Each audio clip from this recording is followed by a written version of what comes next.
नमस्ते सबैजनालाई। आज चाहिँ म तपाईँलाई लाँदैछु माता तीर्थ, जहाँ कि आज चाहिँ आमाको मुख हेर्ने दिन, यानि कि औँसीको दिन चाहिँ आज हेरौँ माता तीर्थमा चाहिँ के कस्तो हुने रहेछ, कतिको भिडभाड हुन्छ र म तपाईँहरूलाई चाहिँ यो भिडियो मार्फत चाहिँ देखाउने प्रयास गर्नेछौँ है त। आउनुहोस् अब ढिलो नगरिकन आज हामी भिडियोतर्फ लागौँ।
उहाँलाई कदर गर्नको व्यवस्था गरिएको छ।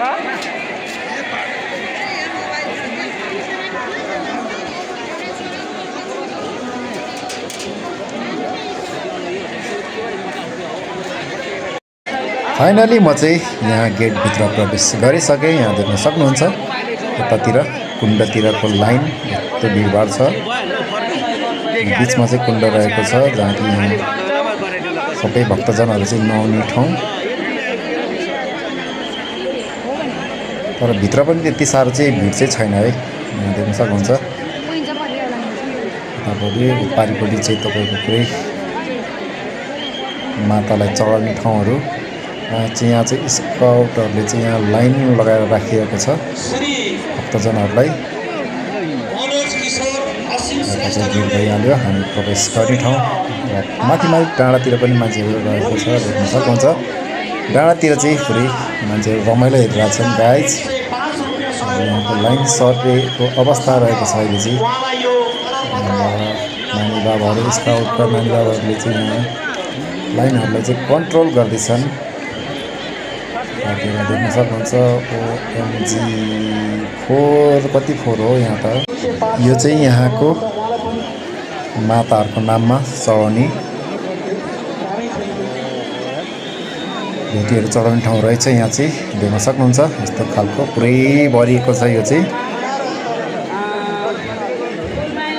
यतातिर पनि दर्शन गर्ने भक्तजनहरूको लाइनको घुइँचो रहेको छ भने माथि पनि देख्न सक्नुहुन्छ। माथिबाट पनि भित्र प्रवेश गर्न नसक्ने अवस्था रहेको कारणले चाहिँ माथिबाट पनि पुरै पूजा गरिएको छ। माथिबाट पनि पर्खालको बाहिरबाट पनि यस्तो प्रकारको रहेको छ यसपालिको माता तीर्थ औँसीको जात्रा। देख्न सक्नुहुन्छ। म चाहिँ अब लगभग यहाँ गेटको नजिक आइसकेको छु। यहाँबाट चाहिँ अब हामी बाहिर निस्किने क्रममा रहेको छु। देख्न सक्नुहुन्छ यतातिर चाहिँ कुण्डको छेउमा छ हामी चाहिँ। यहाँ देख्नु चारैतिर बेरिएको छ यहाँ चाहिँ कुण्डलाई। हामी चाहिँ गेटबाट बाहिर निस्किसकेको छु गाइज।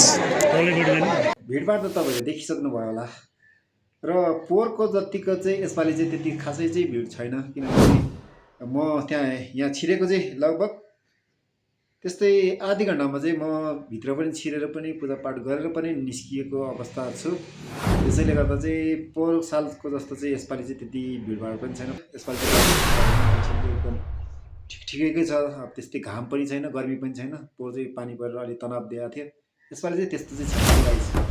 हस् त, आजको लागि यति नै। हामी फेरि भेट्नेछौँ अर्को भिडियोमा। त्यतिन्जेलको लागि यहाँसँग बिदा चाहन्छु। हस् त, बाई बाई।